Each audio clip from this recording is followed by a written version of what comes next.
Na mini derbiju tretjega kroga v Premier Ligi razočarajoči gostje, torej slab Everton in klasičen domačin Chelsea. Ta je po silovitih napadih v 27 minuti povedal po lepi kombinaciji preko Fabregasa, tik pred odmorom pa je enega dodal še Alvaro Morata, nad katerim je publika na Stamford Bridgeu že počasi obupovala, kajti izgubljal je žogo za žogo.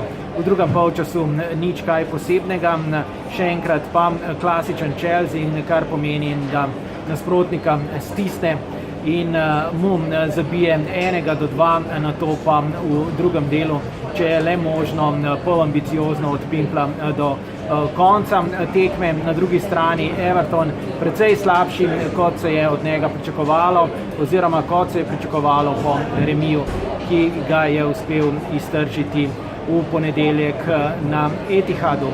Končna danes tu na Stamford Bridgeu pa Chelsea 2, Everton 0.